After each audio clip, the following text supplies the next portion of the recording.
Hello बच्चों, class 8 के बच्चों, आज हम आपकी कार्यपत्रक 4 यानी कि वर्कशीट 4 डिस्कस करने जा रहे हैं बच्चों। तो ज़रा ध्यान दीजिए, ये हमारी वर्कशीट 4 है। आज 30 तारीख है। चैप्टर चल रहा है सूक्ष्म जीव, कक्षा 8 है, आप जानते ही हैं, और विषय है विज्ञान। तो प्यारे बच्चों, चलिए शुरू करते हैं। ओके, तो देखिए सबसे पहले क्या लिखा है। कल रात पिंकी के भाई को बहुत तेज बुखार था, साथ में उसको पेट दर्द और उल्टी भी हो रही थी। माँ उसको डॉक्टर के पास ले गई। डॉक्टर ने कहा उसके भाई को एंटीबायोटिक की गोली या इंजेक्शन देना पड़ेगा। चलिए आगे देखते हैं आगे क्या हुआ। तो बच्चों आगे ये हुआ, उसको एंटीबायोटिक की दवाई दी गई। तो प्रश्न ये उठता है कि एंटीबायोटिक है क्या। तो चलिए ये लिखा हुआ है कि एंटीबायोटिक सूक्ष्म जीवों से बनाई जाने वाली दवाइयाँ हैं। और कौन से सूक्ष्म जीवों से बच्चों?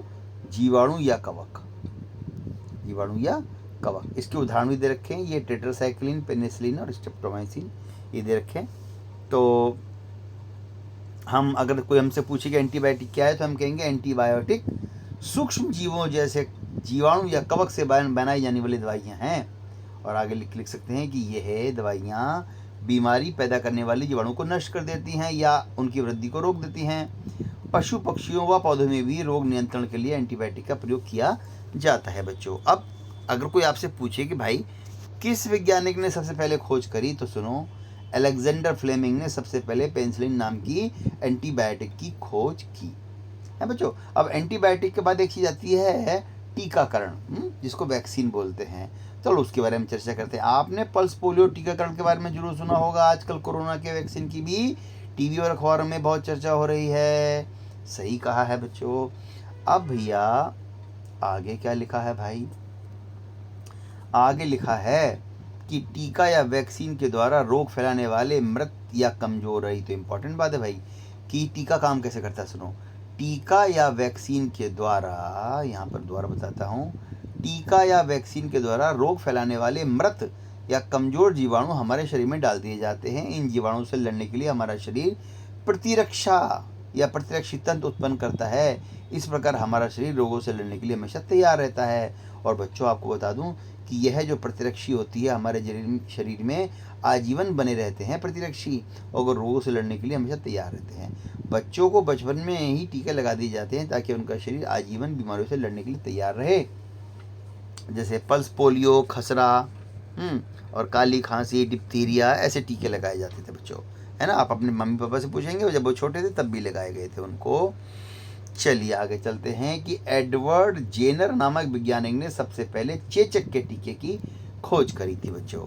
चलिए अब आपके स्क्रीन पर आ गए हैं 4 सवाल, जिनके हमें देने हैं आपको जवाब। तो फटाफट शुरू करते हैं इन सवालों के जवाब। ओके बच्चों, तो देखिए पहला प्रश्न क्या है, आप अपनी मोबाइल की स्क्रीन पर देख सकते हैं। पहला प्रश्न क्या है कि एंटीबायोटिक किसे कहते हैं। तो भैया ये रहा इसका जवाब। ये देखिए पहले प्रश्न का जवाब आपके सामने आ गया है कि एंटीबायोटिक सूक्ष्म जीवों से बनाई जाने वाली दवाइयाँ हैं जो बीमारी पैदा करने वाले जीवाणुओं को नष्ट कर देती हैं या उनकी वृद्धि को रोक देती हैं। तो भैया ऐसे कैसे, इसका प्रश्न का उत्तर लिख देना कॉपी में, हमें भेज देना और याद भी कर लेना। अब चलो भाई दूसरा सवाल क्या है, किन्हीं 3 एंटीबायोटिक के नाम बताओ। तो भैया ऊपर लिखे थे वो मैंने यहाँ लिख दिए हैं। देखो ये बच्चों, देखो टेट्रासाइक्लिन, ये देखिए टेट्रासाइक्लिन, पेनिसिलिन, और तीसरा क्या है, स्ट्रेप्टोमाइसिन। ये हो गया दूसरे सवाल का जवाब। अब भैया देखते हैं क्या है तीसरा सवाल, एंटीबायोटिक की खोज सबसे पहले किसने की। तो बच्चों ऊपर लिखा हुआ था ना, अलेक्जेंडर फ्लेमिंग ने करी, वही बात यहाँ पर लिखी दी है मैंने। ये लो भैया, बड़ी आसानी से आप याद कर सकते हो। क्या लिखा है बच्चों उत्तर 3 में कि अलेक्जेंडर फ्लेमिंग ने सबसे पहले सर्वप्रथम पेनिसिलिन नामक एंटीबायोटिक की खोज करी। चलिए भाई तीसरा प्रश्न भी हो गया। अब चौथा क्या है, लास्ट सवाल आ गया भाई, वैक्सीन किसे कहते हैं। अपनी मम्मी पापा से पूछो कि उन्होंने बचपन में कौन कौन से टीके लगवाए थे। तो बच्चों वैक्सीन के बारे में ऊपर लिखा था, तो ये मैंने दोबारा लिख दिया है साफ साफ। चलिए बात दोबारा से बता देते हैं आपको बच्चों। लिखा हुआ है कि वैक्सीन या टीका के द्वारा मृत या कमज़ोर जीवाणु हमारे शरीर में डाल दिए जाते हैं और हमारा शरीर उन जीवाणु से लड़ने के लिए प्रतिरक्षा उत्पन्न कर लेता है। वैक्सीन के उदाहरण है खसरा, पोलियो, चेचक, काली खांसी आदि। तो बच्चों ये हो गए आपके चारों सवाल और वर्कशीट का डिस्कशन भी हो गया। अब आप फटाफट काम करके भेजिए। बी ए गुड बॉय और be a good girl. Bye bye.